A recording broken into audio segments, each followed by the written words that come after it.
My mom had me when she was just 14, and I, 24M, was given up for adoption. Yeah, I know, crazy right? My parents told me about her growing up, and I still have the letter she wrote me, asking if they could give it to me when they deemed fit. It's crazy reading it sometimes and knowing it was a literal child who wrote it, saying she's sorry she couldn't be my mom but hopes I'm happy. She was open to having contact, but we moved for my dad's job when I was 11, and then it seemed impossible to find her. But luckily, I did. She's working at this small restaurant, and I keep going, but she doesn't know it's me. We talk sometimes, and she seems like a nice lady. Sometimes when she says something like, "Do you want a refill, honey?" or uses another term like that, I want to tell her, and let her know that I'm right here. I don't know why it makes me nervous. We talk sometimes, and she seems really genuine. If it's not super busy, she's more open to talking about random stuff. I literally drive 2 hours to come eat at this place just to see her. And it's like she knows me already because I'm there once or twice a week for the past 3 months, so she always says hi with a big smile. But man, if only she knew. Update 1. Well, I did it. I told her, and yeah, it was pretty heavy. My heart was beating super fast the entire time. I waited for her to finish her shift and until they were done closing up the restaurant. After she finished closing up, she saw me waiting in the parking lot. We waved and said hi to each other, but then I told her there was something serious that she needed to know. First, I apologized for keeping it from her for so long. She didn't react until I actually pulled out her letter. Then she started bawling from there, screaming and crying at the same time, and I didn't even have to finish the whole "I'm your son" speech. She just saw it and knew. It was crazy. The next thing I know, she's hugging me instantly, but then she pulled back and asked if it's okay to hug me. Of course it is, and we're just there hugging and crying in the parking lot. It hit her hard. Her legs gave out for a second, so I had to actually hold her up while she's still hugging me for a minute. What really got to me was her saying, "Look how big you've got." Also, hearing her cry made me cry too. She went back to open the restaurant, and we sat in there for hours talking about so many things. We had coffee, ate a slice of their pie, and just talked about anything and everything that came to mind. She told me that the second time I came to the restaurant, she got a feeling that I felt really familiar, but for her, it was hard to believe it could be me. So that feeling she had was pushed way down. She told me that for years after I was adopted, she would see kids around my age and used to think they were me. Then she would start crying in public. It really messed with her mind and made her depressed, so she didn't want to do the same when she first started seeing me in the restaurant. She said I looked so much like my biological dad when he was younger. We talked about him too. They stayed in contact with each other, in case I ever reached out to one of them so it would be easier to contact the other. I didn't have any hope about finding my biological dad since he was never mentioned, so I'm glad they both planned for this future scenario. She told me about how they both wanted to keep me, especially my biological dad. He didn't want me to be adopted, but he knew they had to because they were just kids. It took him a long time to get past it after I was born. That's why he didn't leave anything behind, because he didn't want to believe he would ever get to see me again. We talked for hours, until almost 2 in the morning. She wanted to know everything about me, but her main concern was, am I happy? Were my parents good to me? Did I have a happy childhood? And I did. I told her, thank you for helping to give me this life. We both cried again, but she cried the most. Everything was very emotional for her. Sometimes she would look really happy, but then get sad again. After my 18th birthday, she was hoping I would find her, that's why she stayed in the same city. But since I didn't, she always thought maybe I resented her, wasn't told I'm adopted, or maybe had decided it was better not to have her around. It made me feel bad for not telling her sooner. She told me it's not my fault, and I did the right thing by going at my own pace. Honestly, she's so sweet. The way she kept looking at me with the biggest smile made me emotional sometimes. It makes you think, how can someone who's been a total stranger your whole life look at you with so much love? It's wild. We learned so much about each other.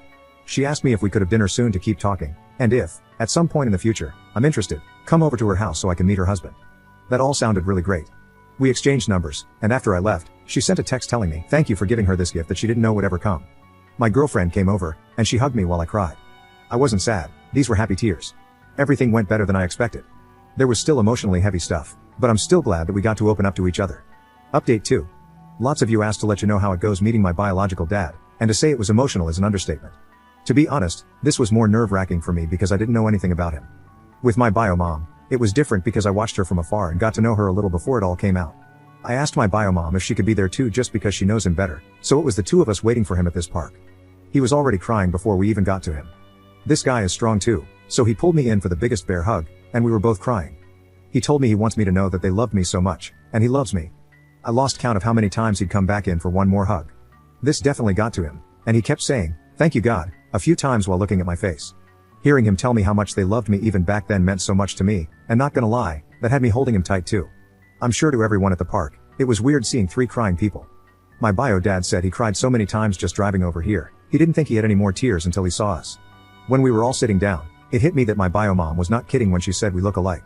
Obviously, he's older, but still, the similarities were crazy. He brought gifts too, which was a surprise. It was really nice. He told me I don't have to keep them if I don't want to, but he felt weird not coming with anything, and he's wanted to give this to me for a long time. One was a teddy bear holding a picture frame of him at the hospital holding me. He was 15 years old. It's still crazy to realize that. The other thing was a journal. The journal thing was stuff he said he started writing to me years after I was adopted.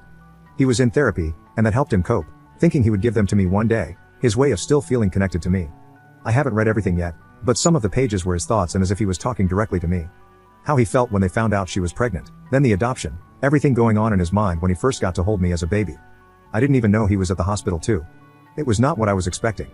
It really got me. I read some more of what he wrote last night that really got me crying. I'm sad to think how much this affected them emotionally for years. Also, I think it's pretty sweet he wanted to write this for me. We talked about his own life, which was pretty hard, his struggles with home life and the feelings he had about giving me up. Then he wanted to know everything about me, basically with the same questions my bio mom had. I made sure they knew they made the right decision because my life was pretty great. He looked like he wanted to cry when he knew that because that's all they hoped for, and it was something he always wondered about for years. My bio mom left a bit after we were more comfortable so we could talk more in private once it didn't feel too awkward between us. From there he told me stories about how he met my bio mom. Sometimes he'd point out stuff he noticed about me that reminds him of her or me and him having similar likes. My bio dad was really open about sharing everything. Like he really was getting ready for this meeting. He hoped it would happen and prayed every day to see me again because he had so many things he wanted to tell me. Overall, a really good first meeting. I'm glad how it went. He's open to the idea of meeting my parents. After I told them about all this because they definitely want to meet my bio parents again if I'm comfortable with that, obviously if my bio parents are too. Let's see when that happens. I don't know how it's gonna feel for me. They've met each other before I was even born, but I never had them in the same place, so that'll be interesting. Me and my parents met up yesterday to have breakfast so I could tell them everything. My mom was so happy about how it went. She actually cried too when I was telling them about both their reactions. My dad was proud because he knew how hard it was in the months after finding my bio mom and not really wanting to make contact yet. I'm really happy to have their support because it's hard not to feel guilty about wanting to know more about my bio parents. They gave me a really good life, so for a while, it felt like maybe to them I was showing that it wasn't good enough for me and I'd rather have my bio parents. But they told me many times they want me to do this for myself, and they know how much I love them. And I really do. Finding them and meeting them was hard, but it was so worth it to me. And seeing their reactions made it feel even more worth it. I still can't believe it sometimes.